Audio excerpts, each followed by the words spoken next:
namin si Ate Mel sa ultrasound. Edi go!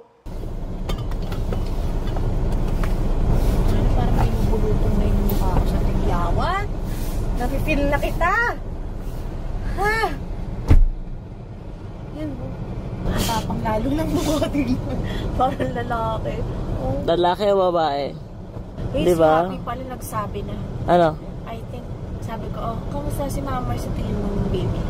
I think it's gonna be your baby boy. Sabi sa'yo eh. Sabi niya, so I have a lot of baby boys. Sabi na ganun, dami daw siyang makakalarong lalaki. Ay, Diyos ko talaga. Si Happy Costura talaga. Happy Costura. I think it's gonna be your baby boy. Ganun pa siya. Eh sa'yo doon, sabi niya. Boy din, di ba? Boy talaga. Hiniling niya bago pa ako mabuntis eh. Tignan natin. Asa na sila? Magkaaway daw eh. Magkaaway pa?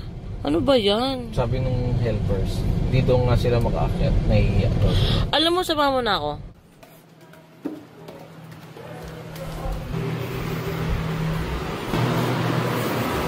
Ate? Ano yung ano bro? What time is it? She's mad because I told her she's demanding. She's what? She's being demanding. That's why she's acting like this.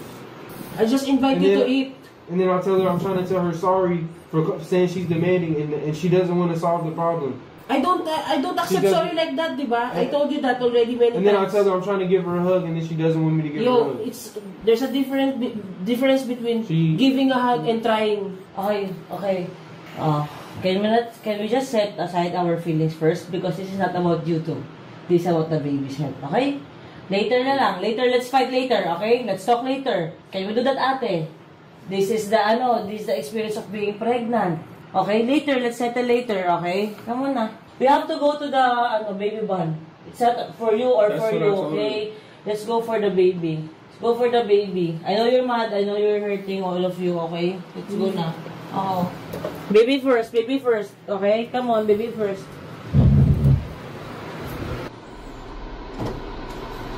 Okay, let's go na. Where's my sugar? Sugar? In my bag. I will check myself now. For what? Well, later. You did check yourself now? No. Let's go na. Let's go. You don't need to check yourself ate right now. It's okay. Come on. Tsaka yung bag mo, play pang high school, yung very coquette.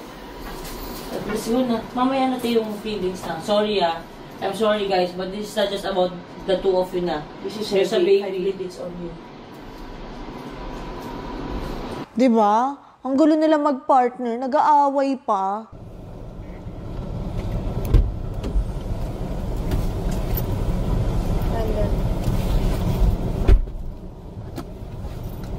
Sorry, hindi ako nakapagod. Okay lang.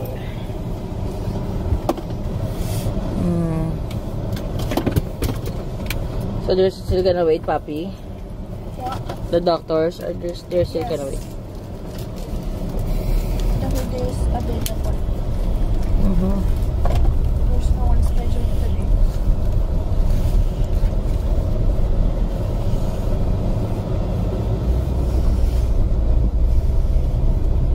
Don't cry, ate.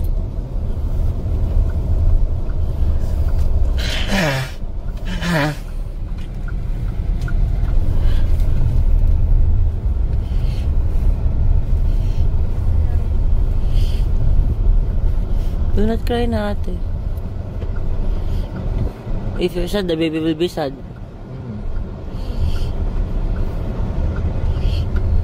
Then we will die.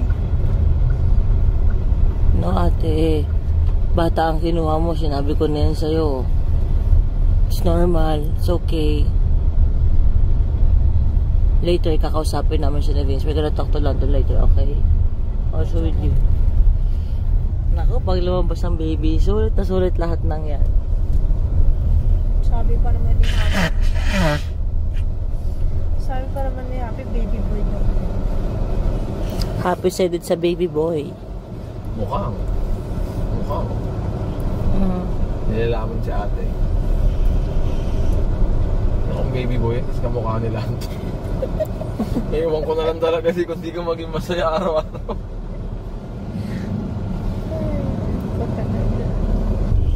Na ano bang team song ngayon?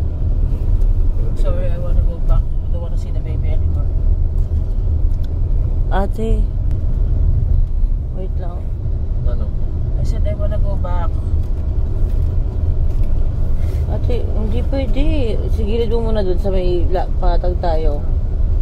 Saan ba tayo pwede mag-side dito? Ate, kailangan i-check kasi yung sa baby. I wanna go back. Ano ba ang gusto mo? You have to be clear. I'm not happy anymore. I wanna go back. It's not about being happy. Ito yung parang paninindigan. I wanna go back. Kailangan mo i-check yung baby ate kung okay ba. Kasi kung wala ka nang paki sa baby, ha? What do you want? For him to say sorry? I just wanna go back. Kasi kung tahimik si Lando at hindi niya inaayos, hindi kakalma si ate. Baka gusto mo kasi para matapos ayusin talaga dapat. He knows that already that I don't want him to be like that. He knows that already. Landon, you're the only solution. Alright, sis, alright. No, you know how to calm her down, not just since. No, try harder. It's not. I tried my hardest. So you're not gonna stop now? Papi, I'm talking. He will give up now. He give up. Are you giving up now? I'm gonna go home. Are you giving up now? Are you guys? You don't want to argue. No argue. So no argument, no talking, but your baby mama is ano? He knows that already that I'm already overthinking and miserable if he doesn't talk. I said I'm Not sorry. talking is already not arguing with you. I said I'm sorry, not trying to give you a hug. You didn't. I did. You just tried. You didn't do it. I keep on telling you that. I was happy a while ago and I told you that I'm excited that we will see our child. But what did you do? What did you do? I understand that your tummy is upset and you wanted to poo-poo but you're holding it. I already know that. You're not feeling well, you haven't slept yet. Me too. This morning, what did I do? I keep on vomiting and vomiting and vomiting. I'm trying to control myself and thinking that I'm going to be happy. Because we're gonna see our child. But now I'm not happy. Sorry. I will not check myself anymore. No, why? I wanna go home. I'm sorry. No, you're not sorry. Are you? I'm sorry. If I hurt your feelings. No, you made me upset. I'm sorry if I made you upset.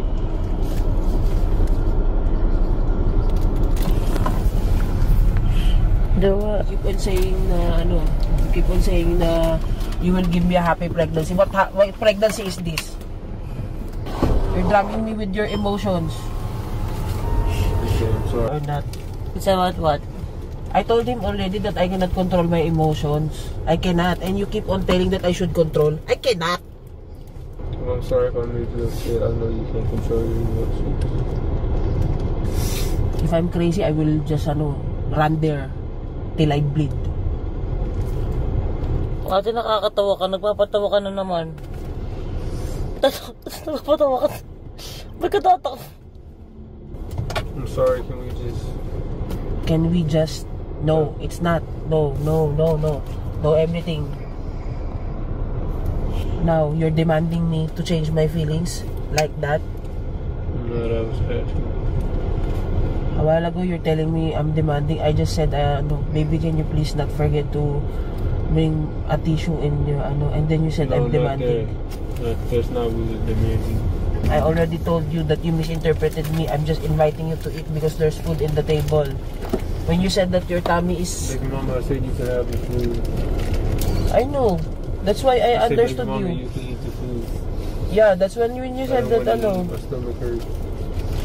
I already know. I told you to shit a little in the house, but you didn't. I told you to drop a little so that your stomach won't hurt. And then you keep on, being grumpy because you're hurt. I'm not grumpy, I'm just tired. I haven't slept yet. Me too. You have. 3 hours and I'm pregnant, and my head aches, and my boobs are hurting, and I don't know if I'm gonna shit or it's a contraction. Like I said, I'm sorry if I made you upset. It wasn't. I didn't try to make you upset. Keep on saying sorry.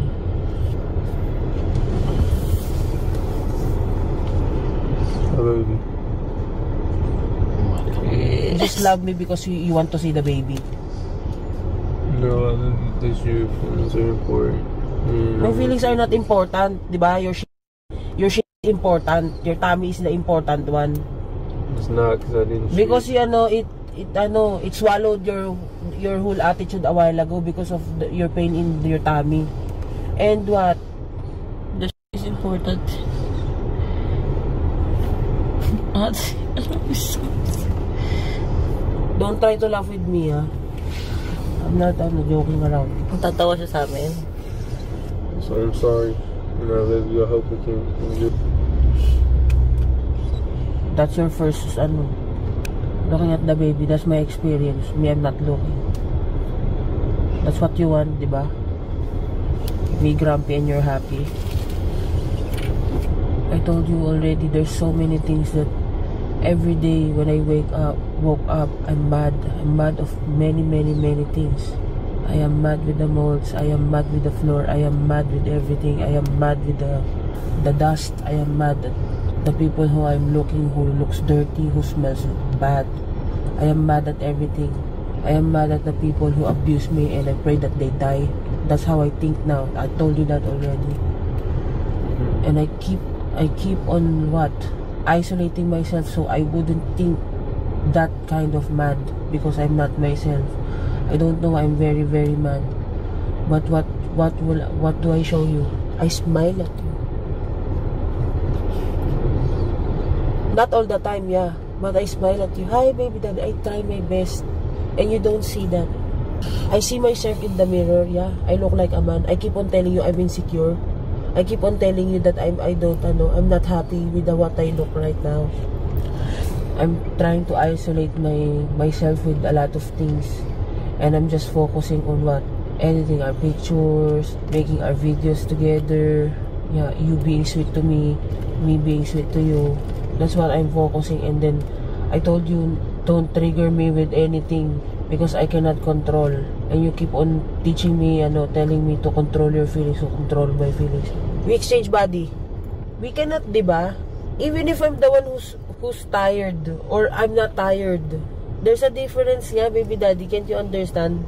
I was just saying, be mature. We don't have to be mad the whole day. She cannot, Landon. Why? Because you're pregnant? Because of the hormones. I cannot contain. I keep on telling you.